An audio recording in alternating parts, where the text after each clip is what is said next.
Two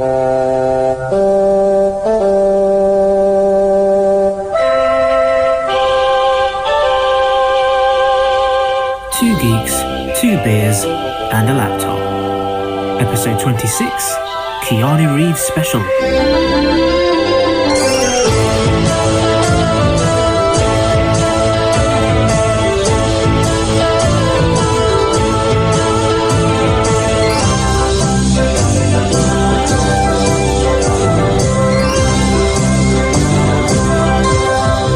We are outnumbered and in need of someone who can single-handedly bring the whole Dark Empire down. Basically, Kenny, you are Keanu Reeves.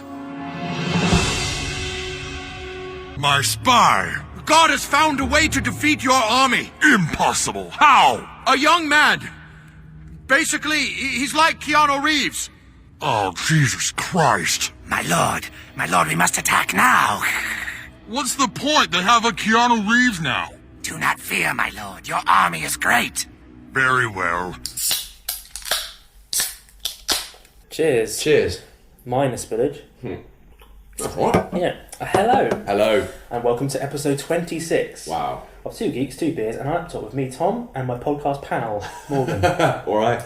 So yeah, hope you've all had a good Christmas and all that. Already settled into the kind of drudge of the new year. First new episode for 2017. At least you've got that to look forward to now. So yeah, just as ever, thanks for listening to all our shows.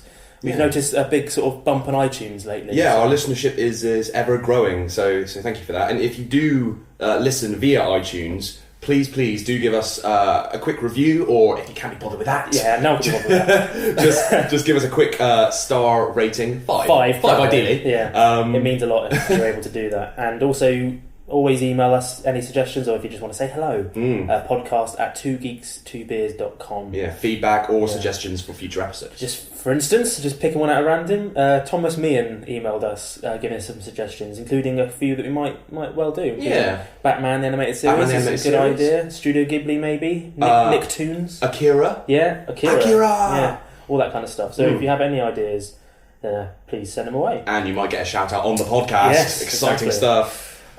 So for this episode, we are kind of mixing things up a little bit. Something a little bit different. So instead of a TV show or game or film, we're focusing on the work of one particular movie star who we think is an underrated geek hero. And has a suitably geeky back catalogue. Yeah, so this will be, I guess, the first of maybe several different episodes in the future at some point about a particular person.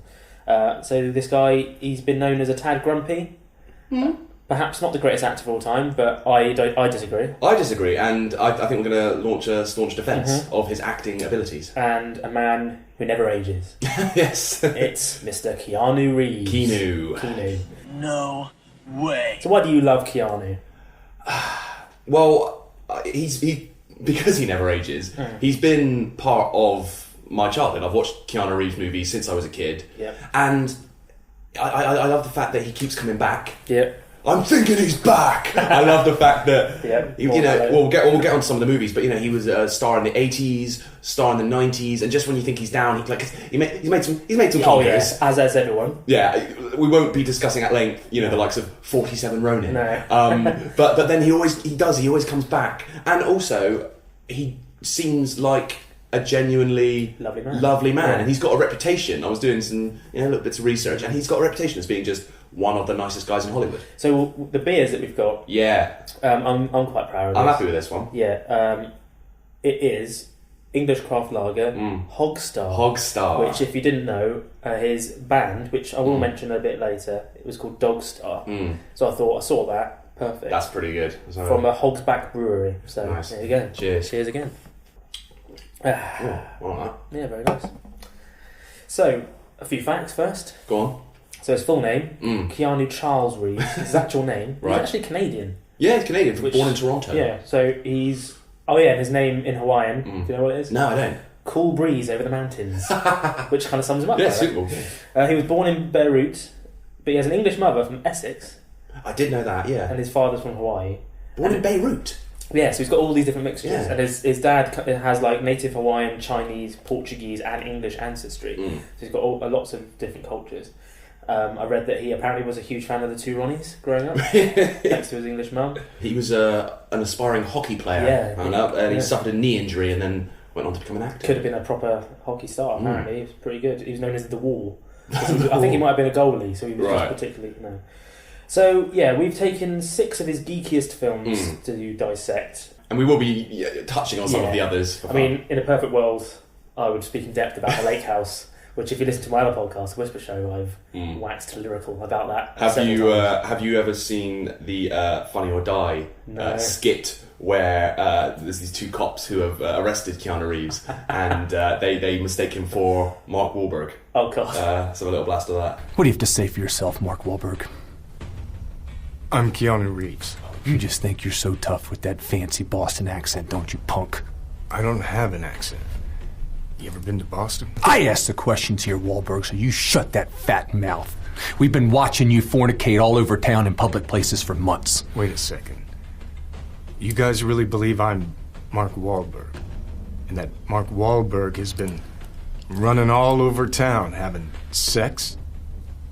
I don't think Mark would do that. Just because you are a member of the greatest boy band in the history of the world, it doesn't give you the right to slam ass courtside at a Lakers game. No matter how arousing it is.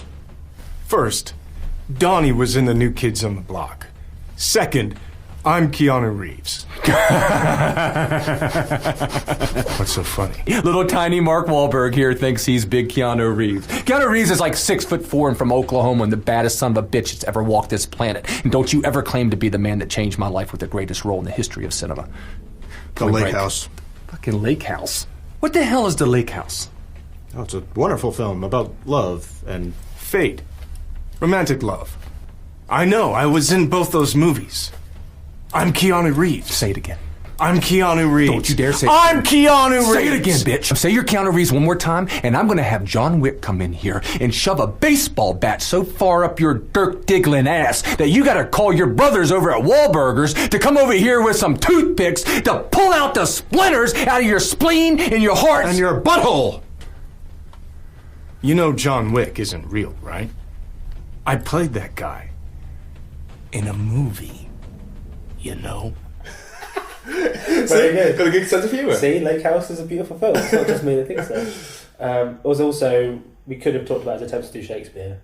In Much Ado About Nothing with Kenneth Branagh. Have you ever seen any of him in Much Ado? I've never seen the Kenneth Branagh Much Ado. Now, I think any time I try and stick up for Keanu, people will just play this to me and go, there you go. But, you know, he's trying. I had rather be a canker in a hedge than a rose in his grace. In this, though I cannot be said to be a flattering, honest man, it must not be denied, but I am a plain dealing villain. If I had my mouth, I would bite. If I had my liberty, I would do my liking. In the meantime, let me be that I am, and seek not to alter me. Yeah, now possibly Keanu and Shakespeare make for strange bedfellows. He did do Hamlet apparently at some point. Yeah, and alright, if we're doing this now, let's get this out of the way. Because the other one that people throw at Keanu in his face a lot is his performance as Jonathan Harker in Bram Stoker's Dracula, where he murders an English accent. Doctor, you must understand. I doubted everything. Even my mind. I was impotent with fear. I know. But sir, I know where the bastard sleeps. Oh no. Carfax I Abbott. bet they made him do that. Like, you know, it's Gary Oldman, right? And he must be. Gary Oldman must be sitting there going, "What are you doing?" But you know, cast him in the right roles, and we are going to be talking about 6 of his finest roles, and he's great in all of them. We're going to do it in chronological order, which I believe is. I kick off. Yeah. So of course we begin. Hello, San Dimas, with Bill and Ted's Excellent Adventure from 1989. Wow. Keanu's 52, I believe. When filming began, he was just in his early 20s.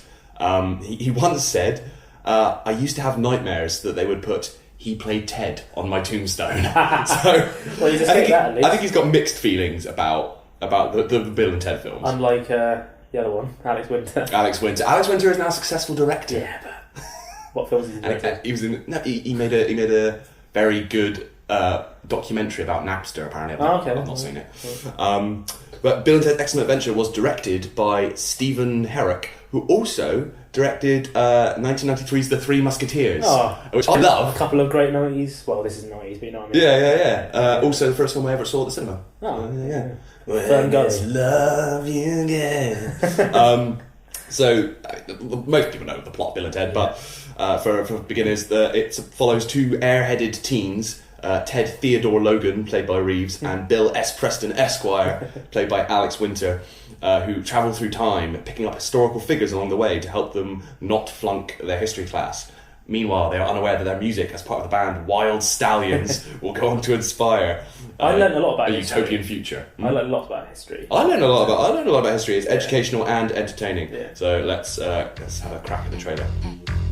Now, a motion picture so grand, so magnificent, and so vast, it spans 7,000 years. No way! Yes way! But it starts with Bill. I'm Bill S. Preston! Who was Joan of Arc? And Ted.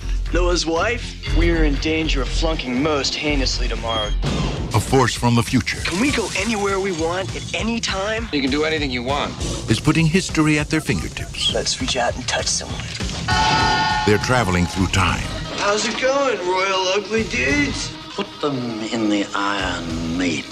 Excellent! Execute them. Bogus. Keanu Reeves, Alex Winter, Napoleon, Billy the Kid, Joan of Arc, Sigmund Freud, Beethoven. Genghis Khan! Abraham Lincoln. Party on, dudes! Socrates. George Carlin. We're history. If you guys are really us, what number are we thinking of? 69, dudes! Bill and Ted's Excellent! Excellent! Excellent Adventure. Party on, dude. With that, so if you just saw that trailer, didn't know anything about the film, you think, well, that looks like a pile of garbage. I know it isn't. I think it would be. Yeah. Two, were kids of that era actually like that? Well, some of them anyway. I think Keanu Reeves and Alex Winter pretty much were just like that. But also, I didn't get the 69 gag. The 69 gag. Years. No, it was educational in many ways, Bill and Ted's Excellent Adventure. That. But also, Socrates. Yeah. I didn't know who Socrates was when I was like 8. I thought that's how you pronounce it. Billy the Kid, Joan of Arc. I learned all about them. I learned all about them. I wouldn't have found out about Sigmund Freud for years later if I wasn't there. Oedipus complex. It deals with some pretty in-depth themes. Also, Genghis Khan in that film, played by Die Hard Al Leon, who's like, if you need an Asian heavy in an 80s action movie, you turn to Al, because he was in Big Trouble in Little China, Lethal Weapon, and Die Hard. So in the original script, the time machine was going to be a 1969 Chevy van, but apparently the filmmakers thought that it would be a rip-off of Back to the Future, which had come out a few years prior. So they decided to change it to a phone booth, because a time-travelling phone box has never been seen in fiction before. It's weird. Did they get any shit for that? For Doctor Who rip-off? I don't know if it was intentional or if they genuinely didn't know and just landed on the same sort of concept. Another also great story I dug up where Alex Winter and Keanu Reeves were, I believe they were friends before the film happened, and they were auditioning together.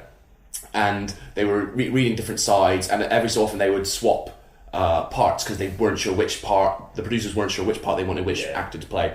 And so there's sort of an urban myth that they originally auditioned for opposite parts, but that's not quite true. They just sort of, tried out for both.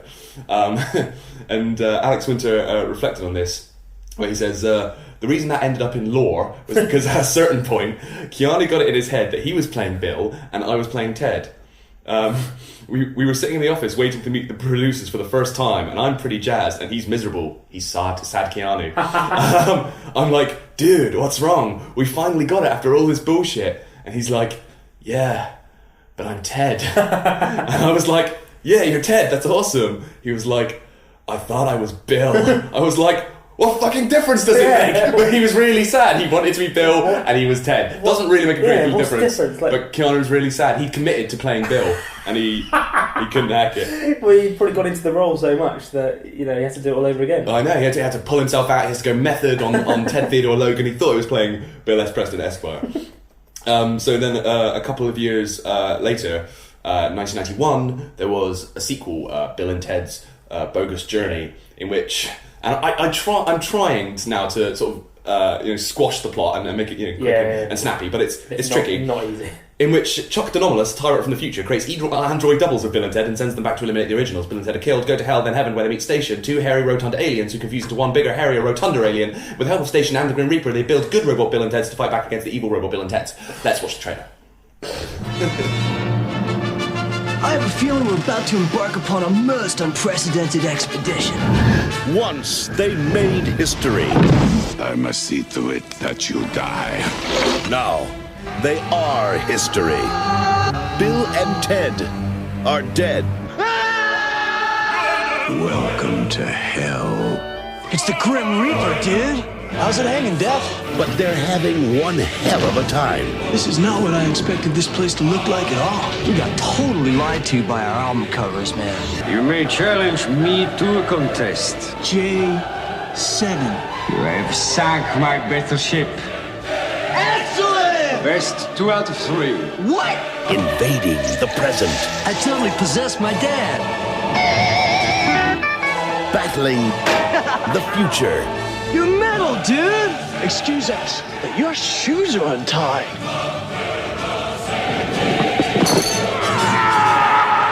Can't believe we just melted death! And meeting their maker. Guy, congratulations on Earth! Not to mention your other great planets. Mars, Jupiter, Uranus. It's the comeback of all time. Bill and Ted's Bogus Journey. Now, should have been a mess, that film. Yeah, it should have been, because Bill and Ted's Excellent Adventure has sort of a narrative drive and a point and a purpose. Bill and Ted's Bogus Journey is utter bloody nonsense. But get away with it. I love it. It's so much fun. William Sadler, the performance of his career as Death, damn right. It's just so much fun. Utter nonsense. I've learned what Melvin is. Because we were just saying, we don't. They go, whoa, we totally Melvin Death. What is Melvin? So it's obviously a form of wedgie. Yeah. Right. Yeah. There's variations apparently. There's lots of different versions. The Melvin is a variant where the victim's underwear is pulled up from the front to cause injury or at least severe pain to the victim's genitals. The female variant is sometimes called a Minerva. Jesus. Then you have the atomic wedgie, the bra connection wedgie, and the hanging wedgie, which just sounds horrible. What do you link someone's knickers to their bra? Oh, the bra connection. Yeah. Where a girl gets a wedgie and her underwear is attached to her bra. The bra straps connect via the leg holes, keeping the wedgie intact. People are horrible. Someone's done like a wedgie wiki. Yeah. Well, there you go. Again, educational. So Stephen Herrick, who directed Bill and Ted's Excellent Adventure, he refused to return as director because he described Bogus Journey as almost a parody of a movie that was already a parody. He's not wrong. That's great. I love Bogus Journey. And he was replaced by Peter Hewitt, director of Thunderpants and Garfield the Movie. I would say Bogus Journey is quite clearly his greatest cinematic effort. Now, since then, of course, there's been all this talk about will there be a third Bill and Ted movie, and I didn't know this. I don't want one. I don't want one because the second one ends in such a lovely, happy way. They basically fulfill their destiny to become the saviors of humankind through rock music. It's really lovely. What happened to Dumb and Dumber? Dumb and Dumber. Long delayed sequels are rarely good, especially comedy ones. Don't do it. No, don't do it. But so in August 2012, Dean Parisot, who director of Galaxy Quest, which is a great and underrated movie, signed on to direct Bill and Ted 3. It's never to materialise, but if it was going to happen, someone like that, you can make it work.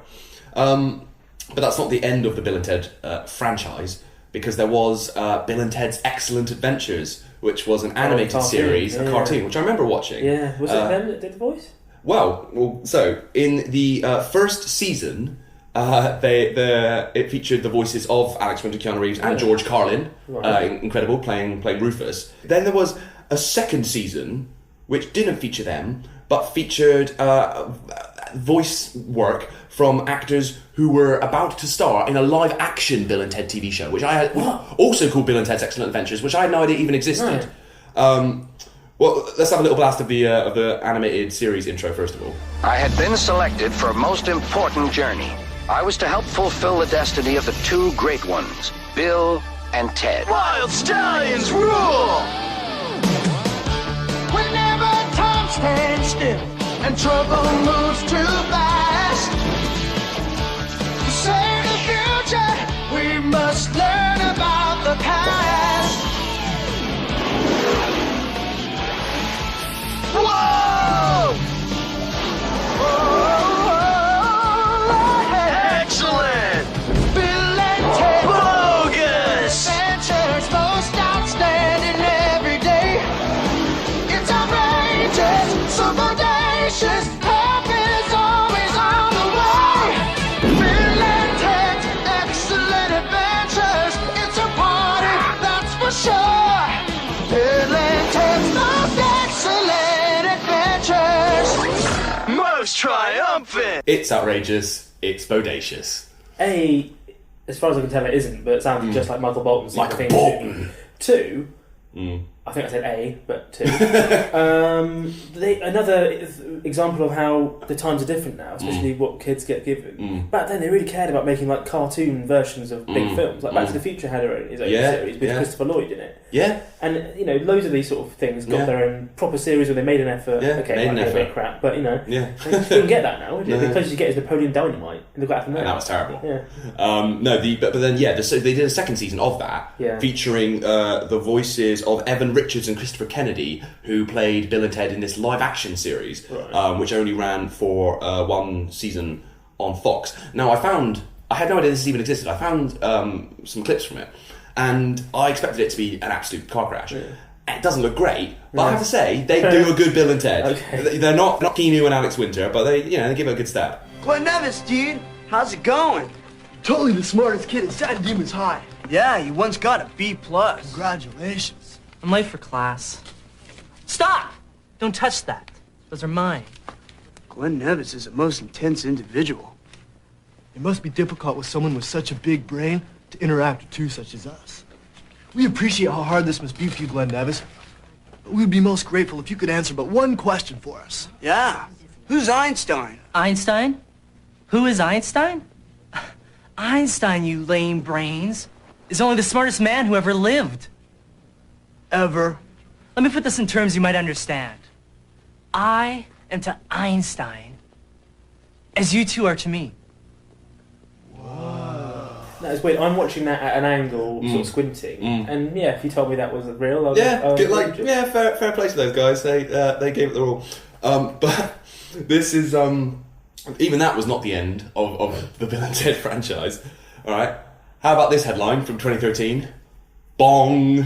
Universal Studios Hollywood pulls anti-gay Bill and Ted Halloween show. What? I've seen it. What? Is this the one in Universal Studios? Yeah, Universal Studios. I went on had a press trip to Universal Studios, got to do all the rides and everything. And at the end of the whole thing, you get put into this weird sort of lecture theatre type thing. And apparently it's this annual tradition through Halloween night where they if Bill and Ted host it really badly. They're not as good as those guys. But they have lots of other characters from other things that come in, and we were watching it because we're all a British group with a load of American Normellos, and we were watching it and just looking at each other wide-eyed, going, "Is this for real?" Not in a kind of I'm offended. I mean, we were offended, but we were looking at it going, "This is just the most American, god awful, something that belongs in the late '80s," and it was all that horrible, the cheerleaders you could think of. As you say, anti-gay humour, and it's just I couldn't believe it. Well, the show was pulled. I forgot about that. The show was pulled in 2013, which must be shortly after you saw it. Yeah. I think that was the year I went. Yeah. Universal Studios Hollywood announced it was shelving its Bill and Ted Halloween Horror Night show, which critics had charged of being homophobic. It is a bit. The show featured Superman, who was turned gay by being sprinkled with, in quotes, fairy dust. Right. The Superman character then displayed a series of gay stereotypes meant to be played for laughs. Yeah. bam, a sad and sour end to the Bill and Ted legacy there. Yeah, because I think the first time they did it, Bill and Ted were relatively new. Right? And then they just kept doing it for like 20 years. And I was looking around going, does everyone know who Bill and Ted is? Yeah. Oh? Yeah. But also, Universal was like that though. Like they've still got the Twister ride. We'll get onto Twister later. Yeah. I've got a little Twister link later on. But like, and it's not even a ride. You just stand there. There are certain things like, Jaws ride. So, Jaws is kind of timeless, but like, Twister's very nice. There's an ET ride, which was like its first ever ride. It's shoddy, but it's quite nice and classic. Yeah. Whereas you look at Twister, it would have looked bad at the time. Yeah. And that came out, 96? 96. And you look at this and go, just take it down, lads. Yeah. I don't know how much it cost and you needed to keep it going. It's just but for Bill Paxton's probably funding out of his own pocket. Yeah. Come on, keep the legacy of Twister going. Paxton. All right, so moving on. Film 2. We've got Point Break from 1991. Or Fast and Furious, the early years. We'll get onto this. In which an FBI agent, Johnny Utah, played by Keanu Reeves, goes undercover to catch a gang of surfers led by the charismatic Bodie, played by Patrick Swayze. I don't know why I made me laugh. The surfers may be bank robbers. It was directed by Catherine Bigelow, the Oscar-winning director of The Hurt Locker and Zero Dark 30. Yeah. Also, I didn't realise, directed Near Dark. Have you ever seen Near Dark? No. Brilliant. Adrian Pasdar, Bill Paxton, and it's like a weird, dark vampire movie. Absolutely brilliant. Worth checking out and possibly featuring a future episode. But yeah, let's check out the trailer for Point Break. The ultimate rush. Nothing that comes close to it. Not even sex. We are the ex-president. Total commitment. It's a real thin line between life and death. I'm not a crook. It's not tragic to die doing what you love. If you want the ultimate, you gotta be willing to pay the ultimate price. Thank you very much, ladies and gentlemen, and please don't forget to vote. You want to nail the bank robbers and be a big hero? Definitely. The ex-presidents are surfers. You're trying to tell me the FBI is going to pay me to learn to surf? Fear causes hesitation. Hesitation will cause your worst fears to come true. You'll take it to the edge. Past it. This is gonna be a great day, Johnny. I think taxpayers would like it, Utah, if they knew that they were paying a federal agent to surf and pick up girls. Babes. Beg pardon? The correct term is babes, sir.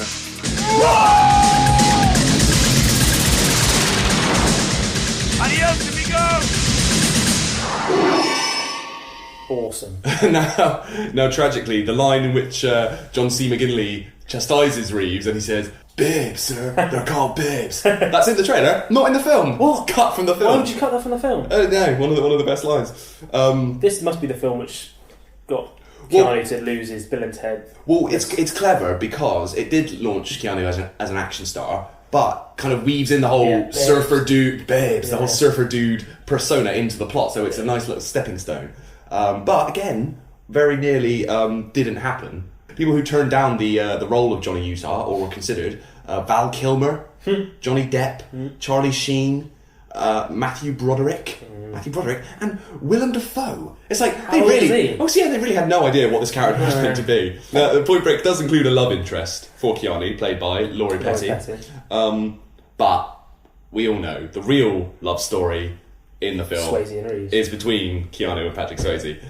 Point Break features some of the most extreme innuendo this side of Commando. There's only rivaled by Top Gun, I reckon. Yeah, Top Gun.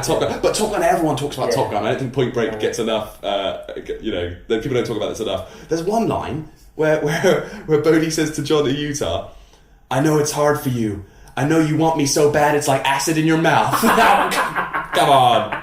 But we all know, of course, what the best moment in Point Break is. Have you ever seen Point Break? No. Amazing bit in Point Break where they jump over fences. Is there now? 29. Patrick Swayze's just robbed this bank. Keanu Reeves is chasing him through people's gardens. And he goes to shoot Swayze, but he can't because he loves him so much. And he's firing his gun up in the air. He's like, oh. 30.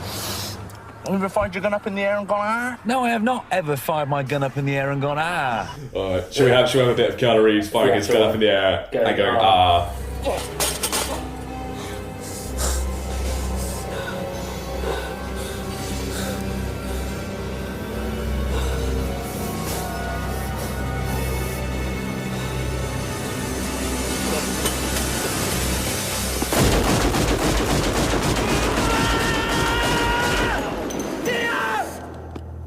can't kill him because he loves him so much. Now, me and you have talked a lot, not on the podcast, but just in the pub, about how we think Keanu Reeves would be a great addition to the Fast and Furious franchise. And of course, the first Fast and Furious movie, if you swap out surfing for street racing, it's the same story. Basically, it's a remake of Point Break, and it's certainly a lot better than the actual remake of Point Break. Oh, released in 2015. Right, well, two of the most non-people ever. Yeah. Who are they? Who are these guys? You're not a contemporary Reeves and Swayze, that's for sure. Also, directed by a man whose name could not sound more like a Swish mobile phone, Ericsson Core, who, funnily enough, was the director of photography on The Fast and the Furious. So there you go. I just the whole remake was such a bizarre. A, no one wanted it. B, no one went to see it. C, you cast just non-entities. And apparently, a lot of big stars went up for it, but then obviously they probably read the script and then realised. I mean, I know the Miami Vice remake was a bit. But at least it had big names attached to it. Yeah. This, you at least try and get I don't know. But much better than the remake was Point Break Live. The film inspired a piece of cult theatre in which the role of Johnny Utah is played by an audience member chosen by, this is word for word, popular acclamation. I guess that means whoever gets the most. After a brief audition. The new Keanu reads all of his or her lines from cue cards for the duration of the show, and I quote, to capture the rawness of a Keanu Reeves performance, even from those who genuinely think themselves incapable of acting. That's a very niche concept. But Keanu Reeves knows it exists. He talked about it on a Reddit AMA and said it sounds like a lot of fun. I'd love it if you went along one night and just did it, didn't get it wrong. and no one but just no one knew, and then he went off on stage and was like, "Ah!" So good. But of all the films to do that with, Point Break. It's a cult classic. Yeah, but it's a good idea. But Point Break's not the first film I'd choose to do that idea. But Alright, so leaping through time again, 3 years ahead, 1994, and really the first sort of pure example of action Reeves was, of course, Speed. I love Speed. Everyone loves. There's certain films that no one's got a bad word to say about, really, and no one dislikes Speed. No. What would be if someone was like, "Don't like Speed"? I don't like Speed. Everyone would go quiet, wouldn't they? I don't believe you. If you're at a dinner, if you're at a dinner party and if someone said they didn't like Speed, it would sour the whole evening. Yeah, it really would. Speed is about a young. Let's get the fuck out right now. Speed is about a young police officer, Jack, played by Keanu Reeves, who must prevent a bomb exploding aboard a city bus by keeping its speed above 50 miles per hour. Such a brilliant idea. Great idea. Simple. Brilliant. Classic. For LA cop Jack Traven. Tell me again, Harry, why did I take this job? Come on, 30 more years of this, you get a tiny pension and a cheap gold watch. Cool. The game began. Very exciting, Jack. Some close calls, huh? When someone put the city of Los Angeles to the ultimate test. Pop quiz, hotshot. There's a bomb on a bus. Once the bus goes 50 miles an hour, the bomb is armed. If it drops below 50, it blows up. What do you do? What do you do? Now. Are you insured? Yeah, why? He's the only solution. We just got a ransom demand from your terrorist. Says he's rigged the city bus. Where's Jack? Where do you think? Stay on or get off. Get off. This is much better. Everybody hold on! Keanu Reeves, Dennis Hopper, Sandra Bullock. Pop quiz. You have a hair trigger aimed at your head. What do you do? What do you do? Speed. Get ready for rush hour. Now, having said how much I love Speed, I did just notice one slight flaw in the plot, which is the bus has to hit 50, then the bomb is armed, then if it drops below 50, the bomb explodes. I have never been on a bus that's gone more than 50 miles an hour. In America, they just go mental. Keanu Reeves initially turned down the part as he found the original script to be too much like a Die Hard clone. Yeah. While Reeves was kind of umming and ahhing, various actors were offered the role of Jack and either didn't get it or turned it down. Two of the lesser Baldwins, Stephen and William.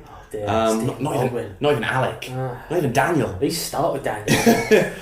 Kurt Russell, Arnie, Yeah.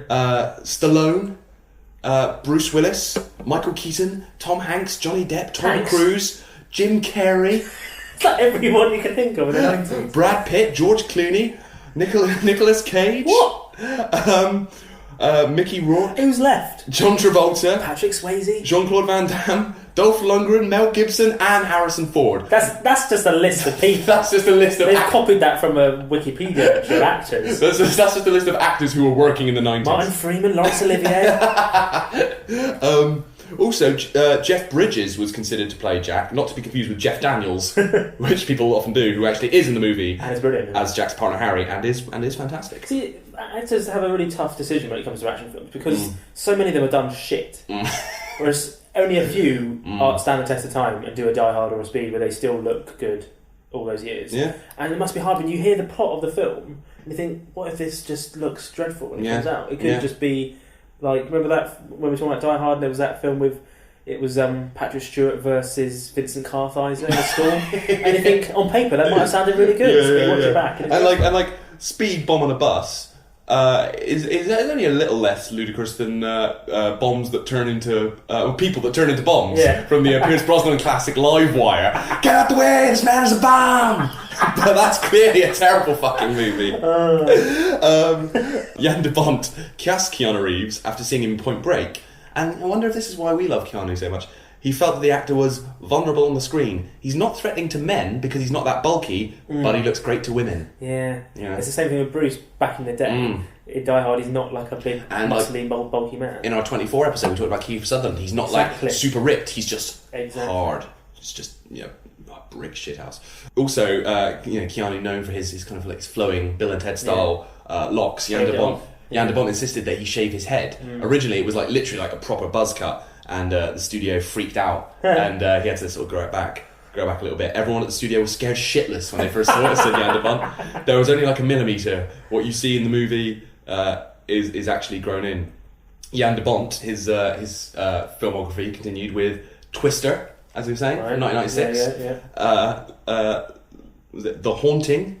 The terrible remake of The Haunting. Lara Croft, Tomb Raider, The Cradle of Life in 2003. Hated that. and he directed Speed 2, Cruise Control in 1997. 3%, that sequel on Rotten Tomatoes, described on Wikipedia, the film was and continues to be widely regarded as a travesty in filmmaking. A travesty.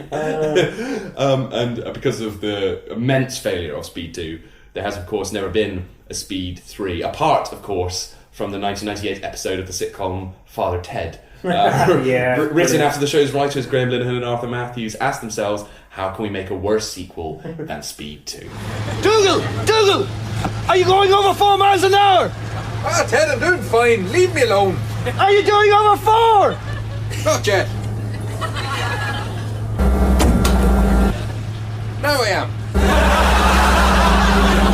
Oh no, Dougal, listen to me. There's a bomb on the milk float. A bomb? Right. Who's that for? No, you're not supposed to deliver to anyone. It's going to go off and kill you. Pat Mustard put it there because I got him sacked. When you go under 4 miles an hour, it'll go off. The bomb will go off. Have you got that? Oh God, help! I don't want to be a milkman anymore. You'll be safe as long as you don't slow down. Oh, Ted, look! It's a big bunch of boxes in the middle of the road. Just stay over 4. But at least Keanu wasn't in it. It was just no. He was on a boat with Sandra Bullock. What was the plot? So she just happened to be in the same situation at the same time. Yeah, happened shit like this happened to the same Sandra Bullock twice. But she was just the woman on a bus. Yeah. It's not like she was. No, she was on like a holiday cruise with her new boyfriend, Charisma Boy, Jason Patrick.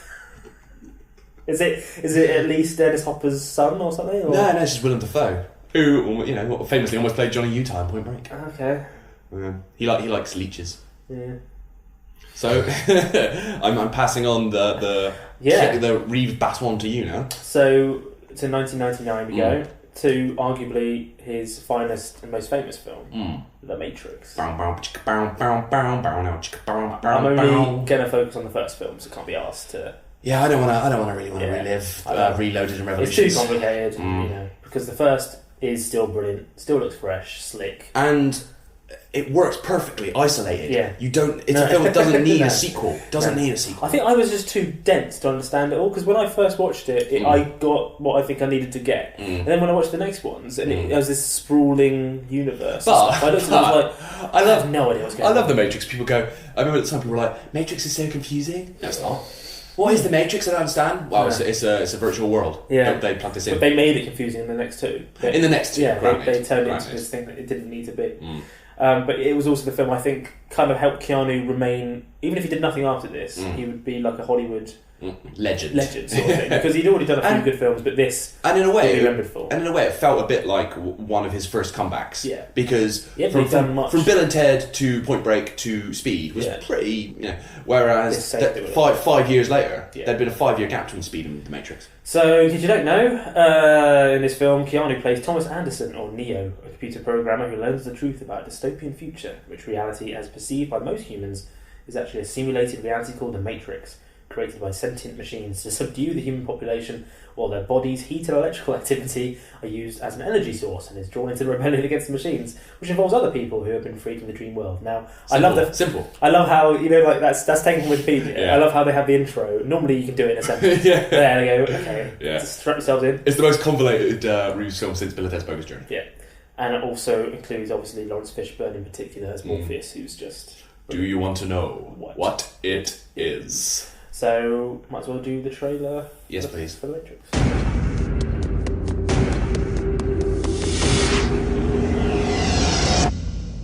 Whoa. Have you ever had a dream, Neo, that you were so sure was real?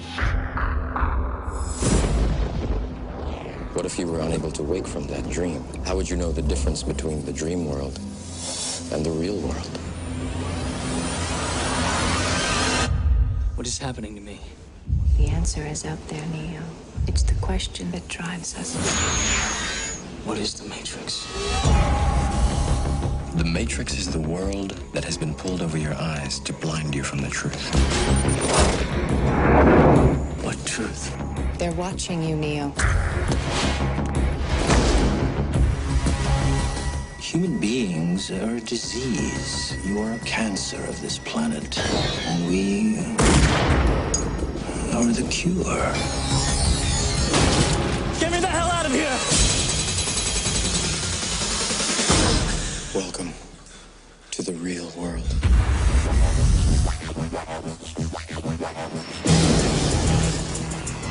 So you're here to save the world. So what do you need? Guns. Lots of guns. No one has ever done anything like this. That's why it's going to work. Buckle your seatbelt, Dorothy. Because Kansas is going bye-bye. Unfortunately, no one can be told what the Matrix is.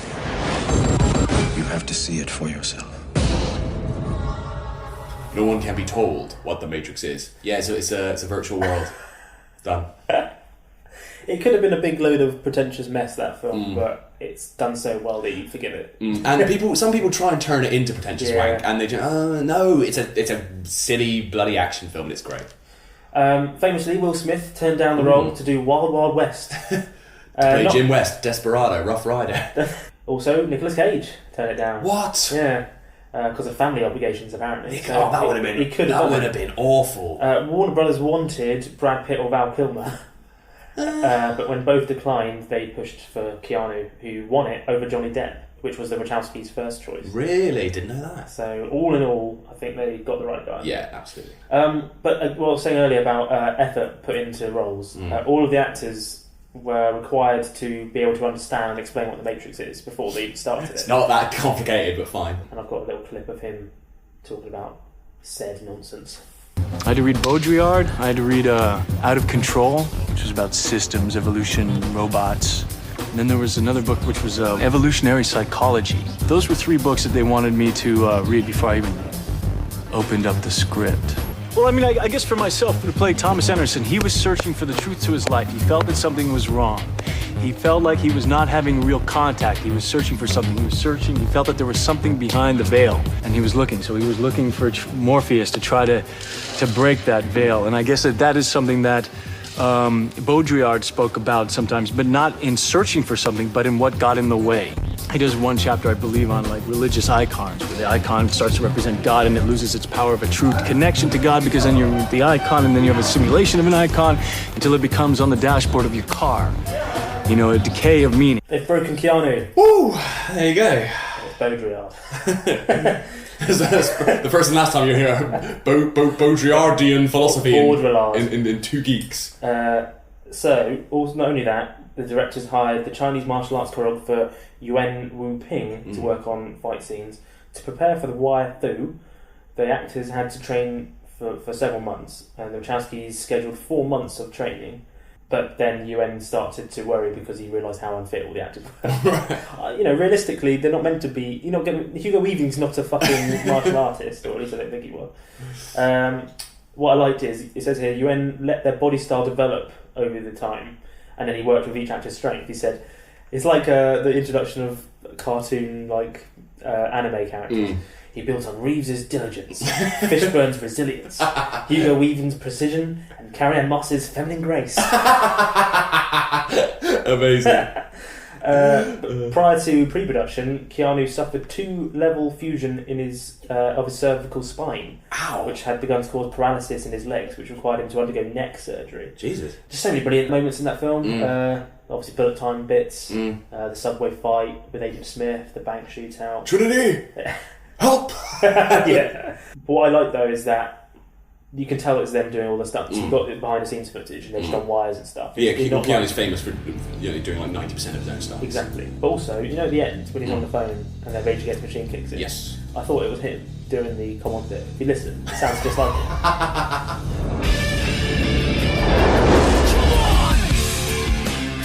Well, you know, at the end of The Matrix, Neo flies into the air and goes, "Come on!" It sounded just like it. But no, it's just Rage Against the Machine. Yeah. Right, moving on. Constantine, 2005 movie, Now, which I've only seen the once. Constantine gets a lot of flack. I think most. Well, it's divisive. It gets. It's not like the perfect movie. It gets people who love the Hellblazer comics, where John Constantine is Liverpudlian and blonde, and so obviously Keanu doesn't really fit the bill. No. But then people who take it as just a self-contained film, I didn't know anything about that. Think it's pretty good. Yeah, it was decent enough, and compared to like DC films nowadays, it's much better in my opinion. So as you say, based on Vertigo Comics' Hellblazer comic book, with plot elements taken from the Dangerous Habits story arc and the original Sins story arc, whatever that means. So you're a fan of those comics? I'm not like a huge fan, but I know a bit about them. And you've seen it, have you? But I've never actually seen Constantine. Really? Because I'm sort of slightly more entrenched in the comics, and people were saying, if you like the comics, don't watch the film, it's bad. But then I've had friends who haven't read the comics say the film is good. So. Well, this film portrays John Constantine as a cynic with the ability to perceive and communicate with half angels and half demons in their true form. He seeks salvation from eternal damnation in hell for a suicide attempt in his youth. Constantine exorcises demons back to hell to earn favour with heaven, but has become weary over time. With terminal lung cancer, he helps a troubled police detective, played by Rachel Weisz, learn the truth about her sister's death while simultaneously unravelling a much larger... Lager? Much lager. It's because you're running out of beer. Much larger and darker plot. So, as you haven't seen it, let's have a trailer look. Mr. Constantine, I'd like to ask you a few questions. I know the circles you travel in, the occult, exorcisms. I thought that you could at least point me in the right direction. Yeah, okay, sure. Please. What if I told you that God and the devil made a wager for the souls of all mankind? No direct contact with humans, that would be the rule. Just influence. See who would win. Demons stay in hell. Angels in heaven. They call it the balance. I need to see what you see. You do this, there's no turning back. You see them. They see you.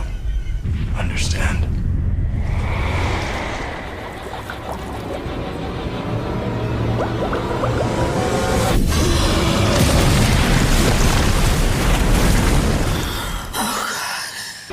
Into the light I command thee.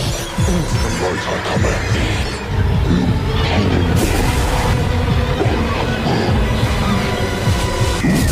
Go to hell. Intrigued? Yeah, I'm intrigued. I might have to check it out. It came out in 2005. Yeah, looks good. Notably not featured in that trailer though, Shia LaBeouf. Yeah, I was going to say. You have Rachel Weisz, Shia LaBeouf as Chaz. Right. Just thought I'd put that out there. Tilda Swinton, Digimon Honsu. Digimon Honsu. Peter Stormare. I love a bit of Peter Stormare. And Gavin Rossdale. Gavin Rossdale? Yeah. I bet that doesn't come away. And he's not that bad in it. And it's like, why are you now doing The Voice? Why are you on The Voice UK? Yeah, bizarre. Oh, I love a bit of Gavin Rossdale. Yeah. Adrenaline from the Triple X soundtrack. Screaming out your name! Great. So it's kind of considered a bit of a flop, I guess, but it did gross over 230 million, which is pretty good. You know, like, consider it's not part of any sort of DC universe like Cinematic superhero universe. films are now. Yeah. You know, that's pretty good for the time. Most people watching it probably didn't even know it was a comic book movie. Again, Nicolas Cage was in line to play John Constantine. I'm gonna play John Constantine. Where are the demons? Tell me where the demons are. How to get burned? Alan Moore, who created the character, he had been disappointed with previous adaptations of his other comics, From Hell. Alan Moore shits on all adaptations of his comics. He got From Hell, League of Extraordinary Gentlemen, and he refused credit for the film and asked that his royalties be given to the other creators. But what I like about it is it just has a kind of certain sort of post-Matrixy, mid-noughties kind of slick feel to it. And as I say, it's po-faced in the way that DC is doing wrong, in my opinion. And Keanu has a bit of kind of cheeky side to him in this film, which I like. So there was plans, well not plans, but there was talk of a sequel because it became a bit of a cult favourite over the years. As recently as, not that recently now, in November 2012, it was reported that Guillermo del Toro and Warner Brothers were considering a film featuring John Constantine, but it was unconfirmed whether it would be connected to that film and star Keanu. Probably not. But then there was a TV version. There was a TV version starring Matt Ryan, and now they're doing that got cancelled, but now they're bringing it back as an animated series with Matt Ryan. Yeah, which is pretty cool. Okay. It was one of those things where the show wasn't great, but he was good in it. And he came back for. He was in an episode of Arrow. Okay. But that was on a different network, so that was pretty cool, wasn't it? Yeah, so they established that it was the same. Because I don't know if we've talked about this before about how we definitely have, but I don't know if we've talked about it in the show about how the DC TV sharing the TV's a good one. Is like so much better and more cohesive and more entertaining than the movie universe. Yeah. And they even though Constantine was on NBC and the rest of the shows were on the CW, they link them all up. And it's really nice. Right, our final film, we're going to just a couple of years ago now, with John Wick. John Wick. Well, one of the reasons we wanted to do this episode was because John Wick 2 is out soon, and we're very, very excited. Very excited. This was kind of Keanu's big comeback. He hadn't really done a proper great film, or like one that was taken seriously for a while, because there was, as you say, 47 Ronin, which came out, which apparently isn't a dreadful film, but it's not brilliant. But the box office returns was so bad, it's like one of the biggest flops in history. Really? Yeah, in terms of how much it cost to make and promote. The biggest loss. But this, even though this didn't really do anything at the box office, it's become a cult classic. It's though, isn't it? so well received. It still did so well in terms of its budget. It's deserved a sequel, and I command any of you who haven't seen it but love action films or love Keanu. He's back. Now it's one of those sort of taken clones in a way, but it's one that's done well and it's different enough. It has an inventive twist. Yeah, because there were so many of these films which were just one man trying to avenge his family. Mostly actually starring Liam Neeson. Yeah. Simple premise: film stars Reeves as John Wick, a retired hitman seeking vengeance for the theft of his vintage car and the killing of his puppy, a gift from his recently deceased wife. That's it. Compared to The Matrix, that's an easier. I do like films. I do like that it's called John Wick and he's called John Wick because it's one of those films where you want someone to make a supercut of every time they say John Wick and John Wick because it becomes a bit like Bourne movies where they're like, oh my god, it's Jason Bourne. Get Bourne! Yeah. This is slowly becoming, oh my god, it's John Wick. Kill John Wick, John Wick. Nice ride. Thanks. How much? Excuse me? How much for the car? She's not for sale. You have good day, sir. Daisy.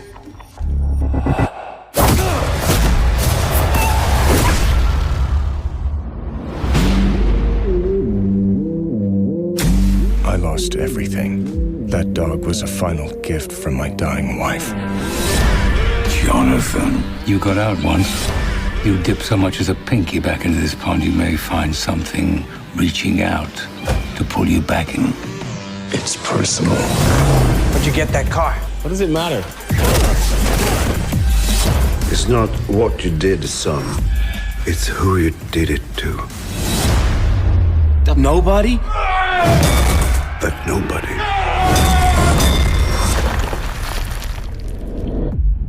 is John Wick.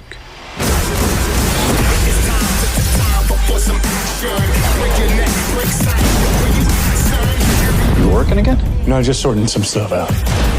Task your crew. How many? As many as you have. How good's your laundry? No one's that good. I thought not.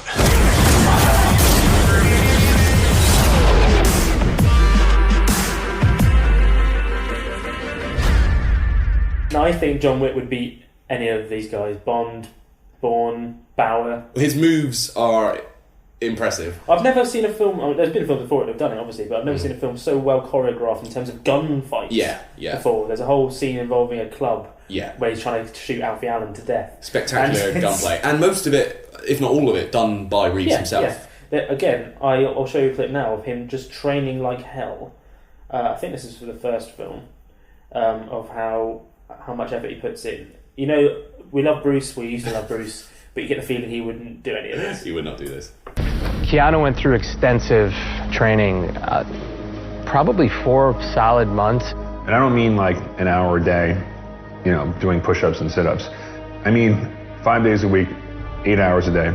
Gun training, martial arts training, driving training. He's always first man there, last man to leave, and when it's time to hit the gym or hit a specific skill set, he's always there. He's always been incredibly involved, and he wants to be there. Keanu's been trained by some of the best stuntmen in the business, some of the best fight coordinators in the business. Chad and Dave for training hooked me up with John Blair and John Eusebio, who really were doing the choreography and training me. I've never worked with an actor who's willing to work that hard, train that hard. The guy's an animal. There you go. But it pays off because it does look incredible, and you can clearly tell it's him performing the action. And you see other bits where he's clearly annoyed that he's not getting it right, but he keeps doing it. He doesn't throw a hissy fit and I'd just run out of there. After one, I wouldn't be able to do it. When Ellen died, I lost everything. Until that dog arrived on my doorstep. A final gift from my wife. In that moment, I received some semblance of hope. An opportunity to grieve unalone. And your son took that from me. Stole that from me. Killed that from me!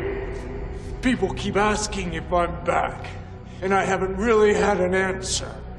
But now, I'm thinking I'm back. So you can either hand over your son, or you can die screaming alongside him! Because we've said before, because in the original script, John Wick was meant to be in his mid-60s. But I think in the end they... Because he's meant to be a grizzled hitman coming out of retirement. Yeah, so they said, instead we decided to look for someone who is not literally older, but who has a seasoned history in the film world. So he's in his 50s. He's not Keanu Reeves is ridiculously 52. There's all these theories that he might actually be immortal. Yeah. That he was born in 748 AD, taking up various guises, including Charlemagne and the actor Paul Mounet, who died in 1922, but his body was never found. And he does look a lot like Keanu Reeves. Just saying. Well, that's about all our films, I reckon. I do have a few more Keanu type things. There's obviously the sad Keanu meme, which we won't delve into it because it's quite miserable and depressing. But if you do look up his life, not only his childhood, but his relationship history and his family and stuff, he's had quite a horrible time. One of his best mates was River Phoenix. Yeah, exactly. We know that had a sad end. It sort of inspired Cheer Keanu Up Day type thing and stuff like that. Keanu's a gent. He's a gent because there's another very famous Keanu viral video where someone captures him riding the subway because he's a grounded guy. He's a nice guy, grounded guy, and they're secretly filming him. And then a woman comes on with like a massive sort of gym bag and it's like really heavy, weighing her down. Keanu gets up, gives her the seat, instantly. He just clocks her and he's like, "Hey, do you want to sit down?" And as you should. I mean, having said that, I give up my seat all the time on the tube. Okay, I don't go viral, but it's clear he's a very nice chap. Just before we do wrap up, I do want to flag one more Keanu performance very briefly, which I think is, we've talked about his most famous roles, we've talked about some of his celebrated roles, but one role that I think is a particularly great Keanu performance and doesn't get a lot of chat is The Gift. Have you ever heard of this film? So it's a film, it's a sort of supernatural thriller from 2000, directed by Sam Raimi, in which Keanu plays Donnie Barksdale, who is like this thuggish wife beater. It's not a very Keanu role, but he's really, really good in it, and I don't think he gets enough plaudits for this. You know what this is? It's a voodoo doll. I'm gonna use this voodoo doll on you. Some of your own medicine. If you don't stop seeing my wife, I'm sticking me a pin in this thing every night till you learn to leave folks alone.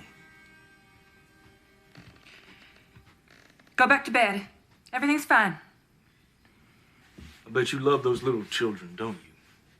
I bet they need their mama, don't they? What's your name? Get your ass out of my house! Don't you threaten me or my kids. Now, what I do here is my business. And if your wife has any sense, she'll leave you so far behind you'll never find her. Now, you get out of here before I have you thrown in jail.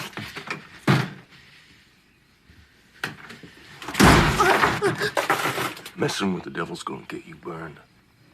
Everybody knows that. I'll see you soon, boys. Quite scary from Keanu there, holding his own against Cate Blanchett. Quite an intimidating performance. Weird to see him do like that kind of. Yeah, and I think sometimes he's miscast and he doesn't perform so well. Sometimes he's cast really, really well. Sometimes they do cast him against type, and it does really well. I think he's great in The Gift. I found a few other things. It's just a never-ending pleasure trove. Yeah, he is. He took a 90% pay cut on his salary on the replacements just so Gene Hackman could be in the cast. Yeah, and same with Devil's Advocate with Pacino as well. There you go. He was originally going to be in Platoon, but he turned it down, and Charlie Sheen did it instead. Yeah. Joel Schumacher wanted him to be the Scarecrow in the 5th Batman movie, but didn't happen after Batman and Robin. Ah, damn. Yeah. That's about it, I reckon. On that note, that's all the Keanu Reeves. factoids. Keanu Reeves will live forever, and so will 2 Geeks, 2 Beers, and a laptop. And I reckon you should go now and do a marathon of any Keanu films, including Walk in the Clouds, which is a nice little rom-com which I wasn't allowed to talk about. And I banned you. I banned you from talking about that in the Lake House. But don't watch Knock Knock. It's, no, you don't need to watch that. No. Scanner Darkly as well, that's pretty Scanner good. Darkly is great. Book your tickets now for... we can talk about Keanu forever. And they well do after we stop recording. But book your tickets now for John Wick 2. Yeah. So please head over to 2geeks2beers.com for past episodes, and we're at 2geekscast on Facebook and Twitter. Yes, if you get the show on iTunes again, please give us a quick tiny review, or at least a rating. That would really be a big help. We'll leave you with the band that we mentioned briefly, the inspiration for the beers. This is Dogstar. Have you ever heard anything? I've never heard any Dogstar. For some reason, I thought they were like this metal band. Yeah. But they're just like a Nickelback style, just sort of MOR. Great. Yeah. I'm quite excited. Are they better than, was it Fistful of Grunts or Russell Crowe's band? Before, we'll play a bit of the song, but first is just a little clip of a news item of the time. So enjoy, and see you next time. See you next time. Bye-bye. The name of their new album is Happy Ending. But if it doesn't sound familiar, think Point Break, Speed, and The Matrix. Well, such is the plight faced by the band Dogstar, whose bass player just happens to be Keanu Reeves. David Adelson has the tale of a band who just wants the music to do the talking. They play to a packed house on Hollywood's Sunset Strip. And they get booked on The Tonight Show. In fact, despite little radio play and negligible record sales, Dogstar may be one of the most sought-after bands in the music business. The reason? Well, meet the bass player. He's a movie star. It really is a collective of all of us. And just what happens when the three of us get together and create something new.